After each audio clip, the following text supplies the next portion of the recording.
It's Victory Monday, ladies and gentlemen. Man, damn near had a heart attack yesterday. Cardinals hosting the Panthers at State Farm Stadium on a beautiful Sunday afternoon. A hot Sunday afternoon, of course, but let's get right to it. Welcome back to Cardinals Daily. I'm Eddie Law. Hit that sub, hit that bell, stand that like, and let's get right to it. Let's get right into the game, ladies and gentlemen. Cardinals beat the Panthers. Got a little bit of a very short video for you guys here. Check it out.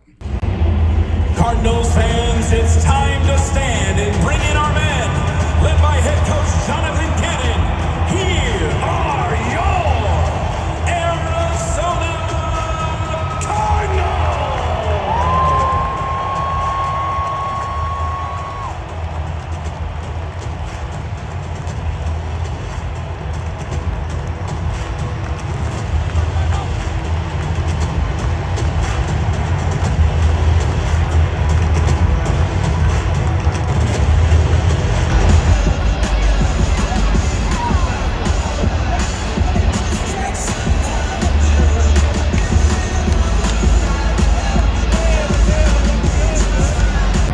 Hey, sometimes you gotta win ugly, baby. Cardinals take it 27-22. We tried to give the game away. The ref tried to help them. But, hey, veteran play makes big plays. Calais Campbell still got it, baby. Go Cards, baby. Woo! All right. So there you go. It's my short little video there for you guys. Obviously, it's I don't know how to put it. Like, it was very much... It was wild. It was very, very wild. Like I didn't record very much after that, just for the fact that that I was kind of shell shocked. But let's talk about the game here. All right, 27-22 win over the Carolina Panthers earlier today. A game that had just about everything. Big defensive plays, offensive momentum, and yes, quite a bit of late game drama to keep us on our toes and put everyone in a on the 911 list to get a call and go get a heart attack. Jeez, that was wild. The Cardinals came out hot though, right? On just the third play of the game, Josh Sweat got to Bryce Young, smacked him, forced a fumble, and Xavier Collins scooped it up, took it 3 yards into the end zone. Talk about setting the tone. From there, Arizona just piled on, right? Just piled it on. We led 20-3 at halftime, extended that to 27-3 in the third quarter after a James Conner touchdown. And at that point, it looked like a blowout in the desert. I mean, the Panthers were screwed. It was over, right? Kyler Murray was efficient, 17 for 25, 220 yards, a touchdown, one pick. Not eye-popping numbers, but he ran the offense well. You got to give him credit for that. He spread the ball around. He made the key plays when it mattered. Trey McBride really stood out as his go-to guy once again. 6 catches for 78 yards, moving the chains, keeping drives alive. That's the name of the game. Marvin Harrison Jr. had his moments. Continuing to look more and more like a game-changing receiver that the Cardinals hoped that they would get when they drafted him. Not great numbers, but having been there watching the game, he gets open. Like, he gets open. It's just either that O-line doesn't give Kyler enough time or he's too damn short to see him. It's really, honestly, like a mind-blowing, like, what is going on with this dude? But, something they're going to have to address as the season goes on. Defensively, tale of two halves, right? First half, smothered the Panthers. Just smacked them around like it was nothing, right? The pass rush, rattled Bryce Young quite a bit. The coverage was tight, but in the second half, different story. Young actually settled in pretty well, and I got to give him a lot of credit. He put together a career-best performance, 328 passing yards, 3 touchdowns. He hit Hunter Renfrow twice and got Chuba Hubbard involved near the goal line. Suddenly, that 27-3 lead, gone. Ended up 27-22 in the final minutes. And here's where it got kind of crazy, kind of tense. Carolina recovers an onside kick, and you could just feel the momentum just shift. The energy out of the building sucked out, right? If you guys remember, we forced them to they scored, and then these days, the refs tell you, like, hey, they're going to kick an onside kick, so get ready. They get in there. Nobody ever gets these onside kicks. Nobody ever. Of course they did it against us. Of course.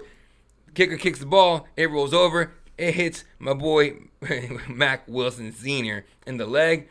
Nobody realizes it did, and the Panthers jumped on it. Got the ball. I mean, you got to give them credit. They got the first one. Their whole sideline went crazy. Mind you, this is the first Cardinal game in a long, long, long time where the away team didn't dominate the stands, right? It was all Cardinal red, around the stadium. So the roaring you guys heard was the actual freaking Panthers. Got to give it to them. They came up to it. So momentum shift. Energy sucked out of the building. The refs really did their best to screw us over. There was a lot of calls. There was one rough in the passing call. It would have ended the game. Right? Bryce Young barely gets rid of the ball. Josh was already midair. He was already airborne. Smacked him, and they call rough in the ref number 62. You know who you are. I ain't gonna say your name, dog. You were trash. Your whole crew was trash today. Your whole crew. I get it. The Cardinals were trying their best to screw this up, but you give them a hand. Thanks. You suck. Let's be honest. You're trash. All right. Fix your stuff. I know it's only week 2, but get it going. You're one of the more veteran referees out there. Your whole crew's one of the more veteran teams out there. Get it together. That was garbage. You almost cost us the game. I don't know. That lit me up so badly in the game. And of course, if you've ever been in a game with me, I lose my mind pretty quick when it comes to dumb stuff like that. So anyway, Cardinals defense took over, led by Calais Campbell. Give that man his Ring of Honor spot now, today, just off that. I bought his jersey today just off of that. Straight up, bought it. Huge. Came up with a huge sack that sealed the game. It was over. The Panthers' comeback fizzled, and Arizona escaped to the win. I hate that. We had to escape with the win. That's trash, but you know how it goes. All right. So what's the takeaway here? Positive, team's 2-0. Showing flashes of a balanced offense. Kyler's starting to look a little more comfortable here, and stars like Harrison, Jr. and McBride they're starting to deliver a little better. Especially McBride's still doing it. That guy's basically a veteran at this point. The defense can generate turnovers and create short fields, which is exactly what you need in close games. And it's a massive but. Like, it's a dump truck of a but. They have to close stronger, man. We need a killer instinct. If we don't have the killer instinct, put our foot on teams' throats when we're up by 20. What was it, 24? We're up by 24. If we can't get that instinct to put our foot on teams' throats when we're up 24, we ain't going to the playoffs. You can forget playoffs. Playoffs? You remember that dude from the Colts? Playoffs? That did. Nah, can't be doing that. Can't be doing it. We let the 24-point lead shrink to just 5, and that's dangerous. You can't do that. That cannot happen if we're trying to play winning football. We're trying to play playoff football. Cannot happen. So, yeah, it's just wild. Against a top contender, that could have been a loss. Against a good team, that could have been a loss. That probably should have been a loss today, right? But still, for a team that's been labeled as rebuilding, this is exactly the kind of early season statement you want to see from them, right? Cardinals didn't just survive. They showed they can dictate games, even if they still need to figure out how to slam the door shut when they have the opponent down. So the final, Arizona 27, Carolina 22. Cards are up 2-0. And the NFC might need to start paying some attention to the Cardinals. All right, so what one of the talking points here in my mind, it's one that we can never get past. Kyler. Let's talk about it. All right, how do you look again in the Cardinals win? All right, and the box score won't blow you away, right? 70 completions, 25 attempts, 20 yards, 1 touchdown, and that nasty pick. It was kind of a garbage pick, but we'll talk about it here in a minute. Here's the thing: it was one of those games where Murray's efficiency and decision making mattered a lot more than the raw stats, right? He wasn't reckless until the interception. He didn't force bad throws. He distributed the ball really well. He didn't force a ball where it didn't need to go. McBride became a reliable target, catching 6 of 78, and Harrison Jr. Showed the chemistry is getting there. It's getting there. It's very, very, very. It's snail's pace slow, but it's getting there, folks. Do not get discouraged with Marvin Harrison Jr. Now, what really stood out to me though was the poise. He handled the pressure pretty well, right? Extended plays with his legs when he needed to, and he kept the offense moving. He even had a couple of key scrambles in the second half to help Arizona hang on to the momentum when Carolina was storming back. The play right before that interception, he almost gets sacked, avoids the sack, breaks through, and busts off a run into the red zone. He even jumped up. He was hyped up. You guys realize, Kyler Murray wears his emotions on his face. Not even his sleeve. It's on his face.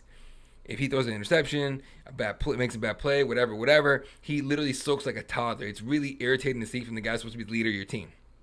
But when he does something great, he shows it. He was jumping up and down, whoa, screaming all. It was great. So, you kind of got to deal with that with Kyler. Look, this was not vintage Kyler dropping 350 yards like he did early in his career. It seems like he was way better when he was less experienced than it is. But the highlight reel runs, it's spotty these days. Back in the day, it was every game he did something crazy. These days, it's every once in a while. But it was a winning performance, right? We got the dub. So he looked like he was in rhythm. He was comfortable behind the offensive line for the most part. Paris Johnson Jr. killed it, by the way. Kyler didn't get hit from the blind side. That was wild to see, right? From the spot where we were on the field when they were going to a certain way, you could see Paris was holding his own real well. And Kyler was so comfortable with him having his back, he took his time, right? He looked like a quarterback in command. So, if this is the version of Kyler the Cardinals get consistently, efficient, composed, poised, and taking what the defense gives them, Arizona's offense is going to be tough to deal with all year because the defense can't cover everything and everybody. Can't stop everybody and everything all at the same time. So, There you go. That's how it goes. All right, so what happens next week? Cardinals at the Niners. Heading off to San Fran, folks. Arizona enters the game at 2-0. Solid start for the season. They've shown they can win tight physical games, especially one where they have to hold off a late surge due to our own mistakes, and unfortunately the referees being trash. So momentum's on their side. They want to keep it going, of course. San Francisco is also 2-0, I believe, but they've done it with some serious challenges, right? Brock Purdy's out, shoulder and toe issues. I believe he's out. They're estimating 2 to 5 weeks.